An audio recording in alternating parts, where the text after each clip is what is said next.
شرور أنفسنا ومن سيئات أعمالنا من يهده الله فلا مضل له ومن يضلله فلا هادي له ونشهد أن لا إله إلا الله ونشهد أن سيدنا وسندنا وحبيبنا ومولانا محمدا عبده ورسوله صلى الله تعالى عليه وعلى آله وصحبه أجمعين أما بعد برادران عزیز، بزرگان محترم،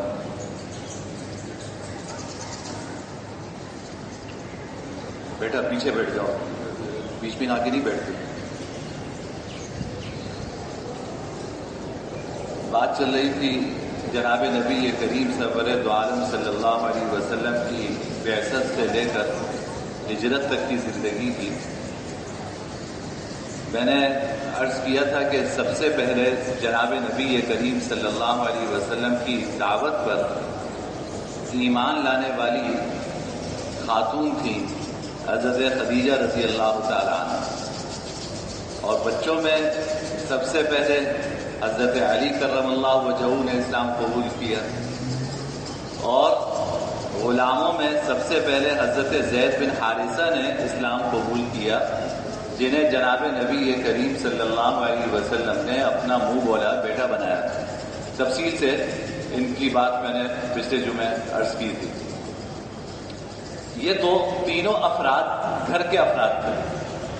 جناب نبی کریم صلی اللہ علیہ وسلم کو اس وقت علی الاعلان اسلام کی دعوت دینے کی اجازت نہیں تھی. علی الاعلان آپ کو اسلام کی دعوت دینے کی اجازت نہیں تھی. خفیہ طور پر آپ کو اجازت تھی.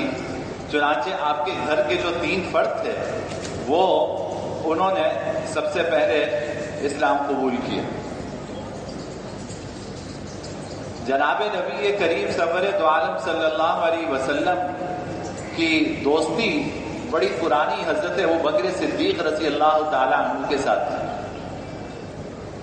تو بعض روایات میں آتا ہے کہ آپ خود حضرت ابوبکر صدیق کے گھر گئے اور انہیں اسلام کی دعوت دی، اور بعض روایات میں آتا ہے کہ حضرت ابوبکر صدیق ایک محفل میں بیٹھے ہوئے تھے، وہاں حضرت خدیجہ کی کسی باندی نے ذکر کیا کہ محمد جو ہے وہ اپنے آپ کو نبی کہتے ہیں.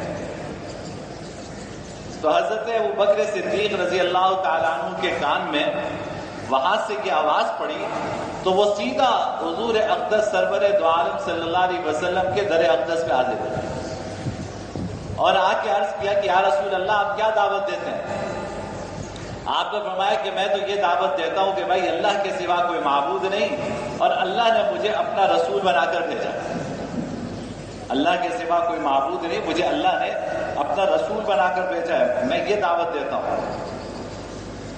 تو حضرت ابوبکر صدیق رضی اللہ تعالی عنہ اسی وقت اسلام قبول کر کے اسلام میں داخل ہو گئے.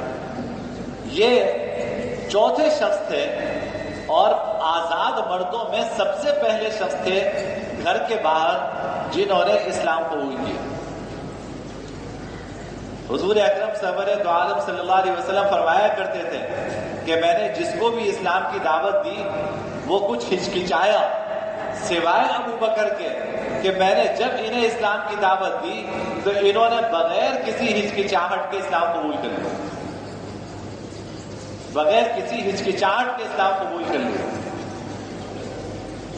اور حضرت ابو بکر فرمایا کرتے تھے کہ میں نے حضور کی آمد سے پہلے ایک خواب دیکھا تھا.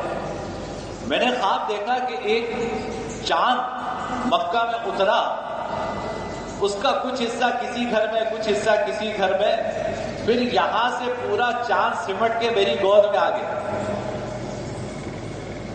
تو میں نے ایک عیسائی پادری سے اس کی تعبیر پوچھی کہ اس کا کیا مطلب ہے کہ اس طرح میں نے ایک چاند دیکھا جو تھوڑا تھوڑا کسی گھر میں ہے، پھر پورا سمٹ کر میری گود میں آ گیا تو اس عیسائی پادری نے کہا ہماری کتابوں میں ایک نبی کی پیشن گوئی ہے جس کا زمانہ آنے والا ہے، میں یہ سمجھتا ہوں کہ تمہیں اس پر ایمان لانے کی توفیق ملے گی۔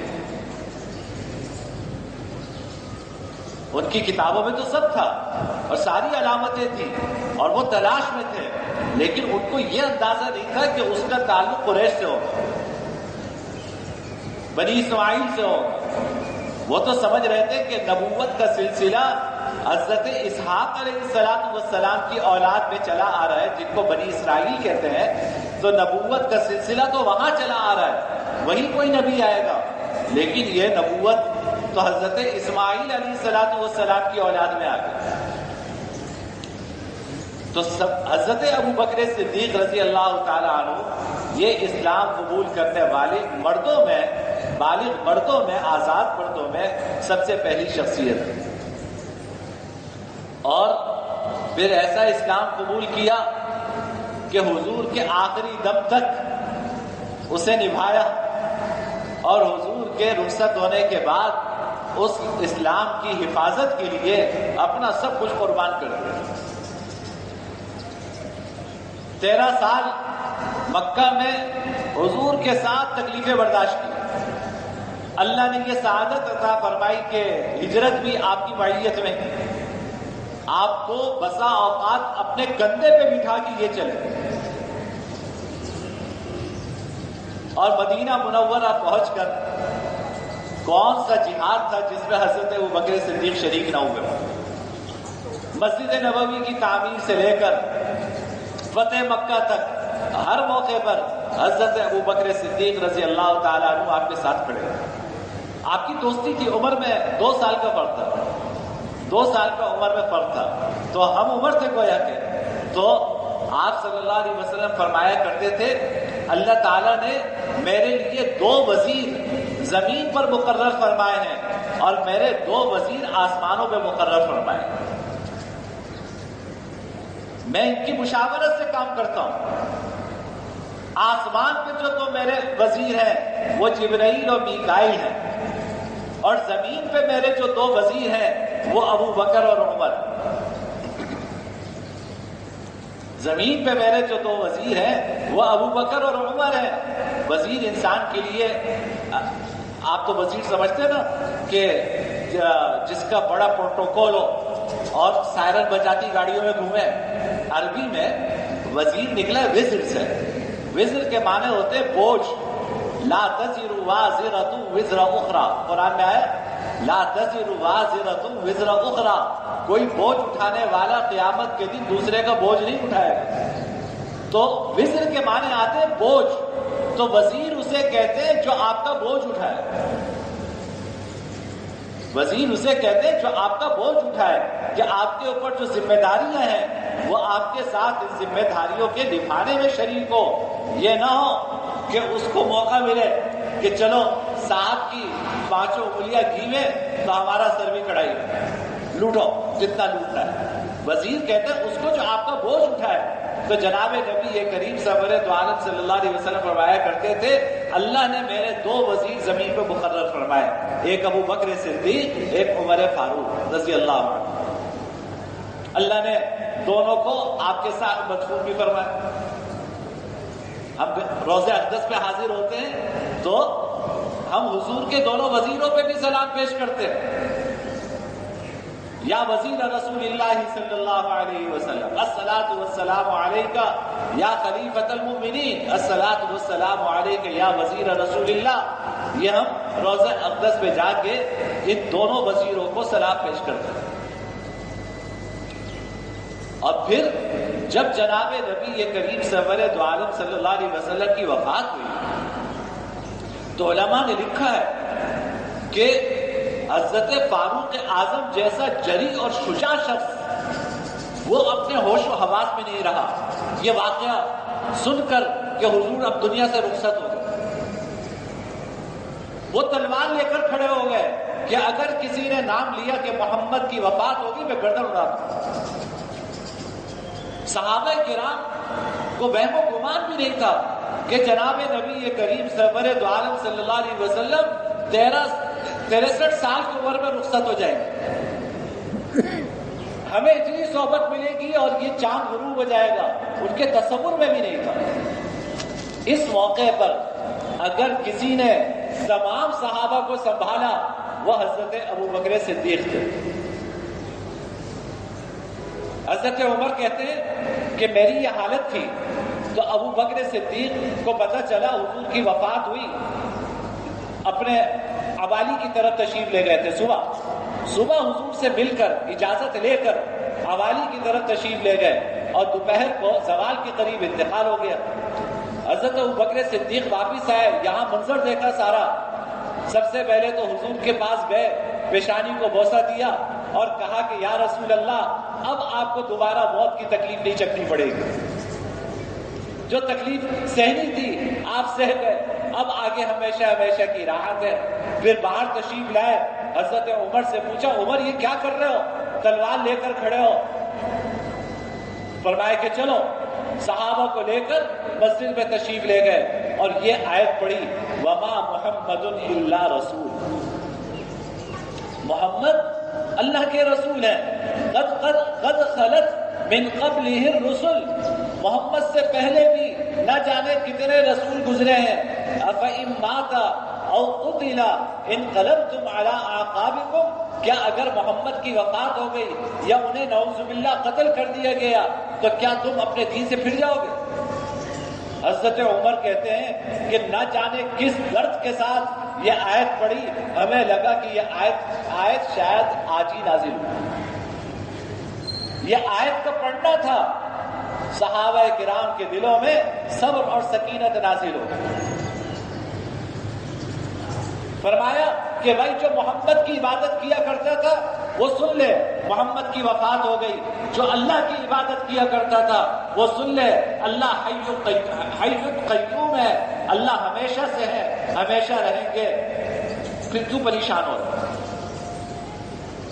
یہ اس وقت حالانکہ حضرت ابو بکر صدیق صحابہ کرام میں سب سے رقیق القلب تھے، یعنی نرم دل جس کو کہتے ہیں اردو میں، سب سے رقیق القلب صحابہ کرام میں حضرت ابو بکر تھے. لیکن اللہ نے ان کو حضور کی وفات کے موقع پر جبل استقامت بنا دی،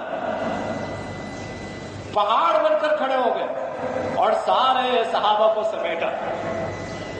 اور پھر وفات کے کچھ عرصے کے بعد جب ارتداد کا فتنہ پھیلا، مانعین زکوٰۃ کا فتنہ پھیلا اور مدعین نبوت کا فتنہ پھیلا. آپ کو پتہ ہے کہ عرب کے دور دراز کے قبائل کے لوگ کچھ مرتد ہونا شروع ہو گئے. کچھ نے کہا کہ جی ہم زکوٰۃ نہیں دیں گے حکومت کو. کچھ نے کہا کہ محمد تو رخصت ہو گئے، اب نئی جگہوں پر نئے لوگوں نے نبوت کا دعویٰ کرنا شروع کر دیا. یمن میں اسود عنسی نے دعویٰ کیا اور ادھر یمامہ میں مسیلمہ بن کذاب نے دعویٰ کیا کہ میں نبی ہوں. اس وقت اگر حضرت ابو بکر صدیق رضی اللہ تعالی عنہ کوہ استقامت بن کر اسلام کو اور اس کی کشتی کو نہ سنبھالتے تو آج اسلام کا حلیہ مٹ چکا ہوتا، مسخ ہو چکا ہوتا. حضرت ابو بکر صدیق صحابہ کو لے کر کھڑے ہوئے، فرمایا کہ جو اس دین میں بال برابر بھی کوئی تبدیلی کی کوشش کرے گا میں اس کو نہیں چھوڑوں.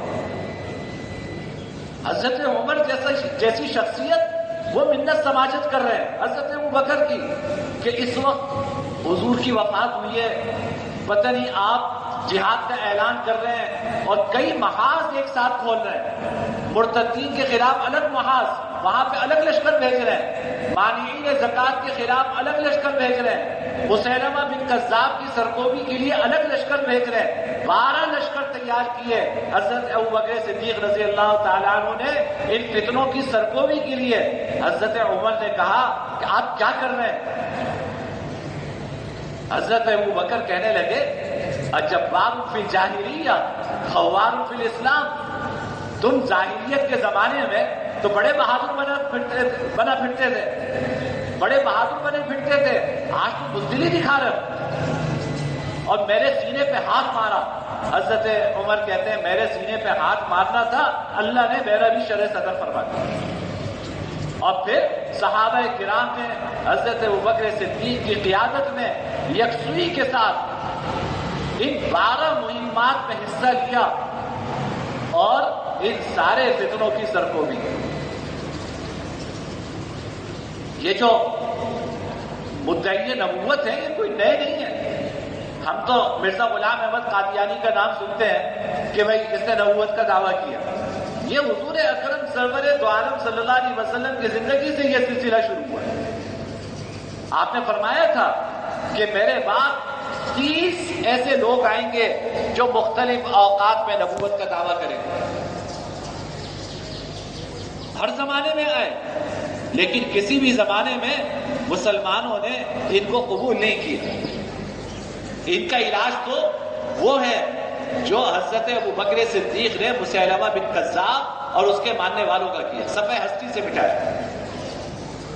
اصل علاج یہ ہے، لیکن بہرحال یہ علاج تو ریاستی اختیارات ہیں، میں اس پہ گفتگو نہیں کرتا، لیکن مدعی جناب نبی کریم سرور دو عالم صلی اللہ علیہ وسلم آخری نبی ہے، آپ کا دین آخری دین ہے، اس پر امت کا کوئی فرد سمجھوتا نہیں کر سکتا۔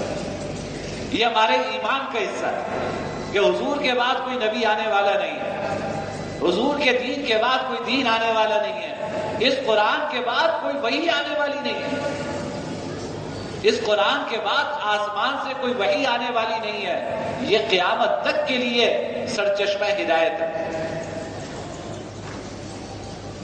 اور میں نے عرض کیا تھا کئی جمعہ پہلے کہ حضور اکرم سرور دو عالم صلی اللہ علیہ وسلم کی حیات اقدس میں جتنے جہاد ہوئے اس میں اتنے صحابہ شہید نہیں ہوئے جتنے صحابہ صرف جنگ یمامہ میں مدعی نبوت مسیلمہ بن کذاب کے خلاف لڑتے ہوئے شہید ہوئے۔ 700 حفاظ صحابہ شہید ہوئے، 700 حفاظ صحابہ مسیلمہ بن کذاب کے خلاف لڑتے ہوئے شہید ہوئے، لیکن مسلمانوں نے اس فتنے کو برداشت نہیں کیا۔ یہ کوہ گراں تھے حضرت ابوبکر صدیق رضی اللہ تعالیٰ، ان کی محبت ہمارے ایمان کا حصہ ہے، ہمارے ایمان کا حصہ ہے۔ جتنے صحابہ ہیں سب کی محبت ہمارے ایمان کا حصہ ہے۔ انہوں نے قربانیاں دی ہیں، انہوں نے اس دین کے لیے محنت کی ہے، اور ان کی قربانیوں کی بدولت آج ہمیں یہ کلمہ نصیب ہوا ہے۔ حضرت ابوبکر صدیق رضی اللہ تعالیٰ عنہ جب اسلام لائے تو ان کا نام تھا عبد الکعبہ۔ یہ سب سے پہلی وہ شخصیت ہے کہ جن کا نام جناب نبی کریم صلی اللہ علیہ وسلم نے تبدیل فرمایا۔ آپ نے فرمایا تم عبد الکعبہ نہیں ہو، تم عبداللہ ہو۔ ان کا نام عبد الکعبہ سے عبداللہ رکھا جناب نبی کریم سرور دو عالم صلی اللہ علیہ وسلم۔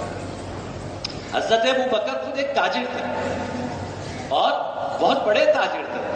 ان کی انٹرنیشنل تجارت اس زمانے میں حضرت ابوبکر صدیق کی تھی۔ یمن کا سفر ہوتا تھا، شام جاتے تھے اپنی تجارت کے لیے، مختلف ملکوں میں جایا کرتے تھے۔ انہوں نے ایمان لانے کے بعد سب سے زیادہ محنت اپنے تاجر دوستوں میں کی۔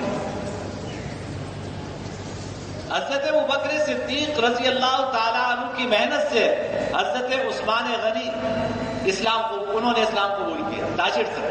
حضرت عبد الرحمن بن عوف انہوں نے اسلام قبول کیا۔ حضرت زبیر بن عوام تاجر تھے، انہوں نے اسلام قبول کیا۔ حضرت طلحہ تاجر تھے، انہوں نے اسلام قبول کیا۔ انہوں نے ایمان لانے کے بعد اپنی تاجر برادری میں محنت کی، اور ان کی محنت سے یہ سارے لوگ مشرف اسلام ہوئے۔ ہم جن کو کہتے ہیں نا عشرہ مبشرہ، یعنی 10 وہ صحابہ جن کو جناب نبی کریم صلی اللہ علیہ وسلم نے دنیا میں جنت کی بشارت عطا فرمائی تھی، ان 10 میں سے بیشتر حضرت ابوبکر صدیق کی دعوت سے اسلام میں داخل ہوئے۔ لیکن ابھی اجازت نہیں تھی کہ کھلم کھلا اسلام کی دعوت دی جائے. چپکے چپکے سے لوگ اسلام کی دعوت دیا کرتے تھے. کوئی اپنے دوست کو سمجھاتا, کوئی اپنے عزیز کو سمجھاتا.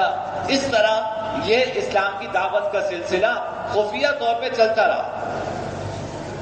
حضرت سعد بن ابی وقاص رضی اللہ تعالیٰ عنہ, جن کا حضور کے ننیال سے تعلق تھا, آپ کہتے تھے کہ سعد میرے ماموں ہیں, ہے کوئی جو اس جیسا ماموں لے کر آئے. آپ کہتے تھے کہ سعد میرے ماموں ہیں, کوئی ہے جو اس جیسا ماموں لے کر آئے. حضرت سعد بن ابی وقاص رضی اللہ تعالیٰ عنہ, جن کا حضور کے ننیال سے تعلق تھا, یہ بھی حضرت ابو بکر صدیق کی دعوت پر دائرہ اسلام میں داخل ہوئے. اور یہ بالکل شروع میں اسلام لانے والوں میں سے ہیں, حضرت سعد بن ابی وقاص رضی اللہ تعالیٰ عنہ. اور جب اسلام لیا ہے تو انہوں نے ایک مرتبہ جناب نبی کریم صلی اللہ علیہ وسلم سے عرض کیا کہ یا رسول اللہ, آپ دعا فرما دیں, اللہ مجھے مستجاب الدعوات بنا دے. تو جناب نبی کریم صلی اللہ علیہ وسلم نے ماموں سے کہا کہ اتم مطعمک تکن مستجابا, آپ اپنی غذا پاکیزہ کر لیں, اللہ آپ کو مستجاب الدعوات بنا دے. آپ اپنی غذا پاکیزہ کر لیں, یعنی کوئی لقمہ حرام پیٹ میں نہیں جانا چاہیے, اللہ آپ کو مستجاب الدعوات بنا لیں گے. حضرت سعد بن ابی وقاص فرماتے ہیں کہ جب سے میں نے یہ بات سنی, کوئی ایک لقمہ میرے پیٹ میں حرام تو کیا مشتبہ نہیں ہے. میرے بھائی دیکھو, وقت ختم ہو رہا ہے. آج ہم سب شکوہ کرتے ہیں نا, دعا مانگتے قبول نہیں ہوتی. ہمارا کام تو مانگنا ہے, ہمارا کام تو مانگنا ہے, اور اس رب کے علاوہ اور اس در کے علاوہ میرا آپ کا کوئی در نہیں ہے. نہ کوئی پیر میری دعا قبول کرے گا, نہ کوئی پیر میری حاجتیں پوری کرے گا, نہ میں کسی مزار پہ جا کے سجدہ ریز ہوں تو میری ضرورتیں وہ مزار والا پوری کرے گا. میری ضرورت پوری کرنے والی ذات صرف ایک ذات ہے, وہ اللہ رب العزت کی ذات ہے. پوری کائنات اس کے حکم سے چل رہی ہے, کائنات کے سارے خزانے اس کے قبضے قدرت میں ہیں. تو میں اگر اس سے نہیں مانگوں گا تو کس سے مانگوں؟ آپ کہیں نا کہ بھائی میری دعا نہیں قبول ہو رہی, تو چلو کوئی اور در ہو تو وہاں جا کے سجدہ ریز ہو جاؤ, شاید وہاں قبول ہو جائے. ہمارا تو اس در کے علاوہ کوئی در نہیں ہے. جو اس در کا بھکاری ہے وہ قسمت کا سکندر, جو اس در کا بھکاری ہے وہ قسمت کا سکندر ہے, تو اسی در سے مانگنا ہے. لیکن بسا اوقات دعا قبول نہ ہونے میں ہماری غذا کا دخل ہوتا ہے. ہم یہ نہیں سوچتے کہ جو کما رہے ہیں حلال کما رہے ہیں یا حرام کما رہے ہیں, اس کی فکر نہیں کرتے. حالانکہ اس کی فکر نہایت ضروری ہے کہ بھائی کوئی ملازمت کر رہا ہے کہیں, تو اس کو یہ فکر ہونی چاہیے کہ میں اپنی ذمہ داری پوری کر رہا ہوں یا نہیں کر رہا ہوں. کہیں میری آمدنی میں حرام آمدنی تو شامل نہیں ہو رہی. کوئی آدمی تجارت کر رہا ہے تو وہ یہ سوچے کہ میں جو چیز بیچ رہا ہوں کہیں دھوکہ نہیں دے رہا, کہیں جھوٹ نہیں بول رہا, کہیں کوئی حرام آمدنی میری آمدنی میں تو نہیں آ رہی. سرکاری ملازم ہے, وہ یہ سوچے کہ کہیں ایسا تو نہیں ہے کہ میں اپنے بچوں کا پیٹ رشوت سے بھر رہا ہوں, میرے بچوں کی پرورش رشوت کی رقم سے ہو رہی ہے, کہیں کرپشن تو نہیں کر رہا. کرپشن صرف ایوان بالا میں نہیں ہوتی, ٹھیلے والا بھی پھل بیچنے میں کرپشن کرتا ہے. آپ اس سے گاڑی میں بیٹھے ہوئے کہتے 1 کلو آم دے دو, گھر جا کے دیکھیے کیا آم ملیں گے آپ کو. اس کو بھی جہاں موقع ملا ہے وہ بھی کرپشن کر رہا ہے. پیسے اس سے 400 روپے لیے صحیح آم کے, اور آپ کو آم دیے گلے ہوئے, تو یہ جو اس سے پیسے کمائے یہ اس کے لیے ویسے ہی حرام ہے جیسے خنزیر کا گوشت حرام ہے. میں ملازمت کرتا ہوں 5 بجے سے لے کے صبح 8 بجے سے لے کر شام 5 بجے تک کا وقت میں نے اپنے آفس کو بیچ دیا ہے. اگر میں یہ وقت اپنے ذاتی استعمال میں لے کر آتا ہوں، اس کی تنخواہ میرے لیے ویسے ہی حرام ہے جیسے خنزیر کا گوشت حرام ہے. لیکن ہم اس کو حرام نہیں سمجھتے. ہم کاروبار میں جھوٹ بولنے کو ہنر سمجھتے ہیں. ہم کاروبار میں دھوکہ دینے کو آرٹ سمجھتے ہیں کہ یار میرے ہاتھ کی صفائی دیکھو تم. ہم ملازمت میں ڈنڈی مارنے کو اپنا اس پر فخر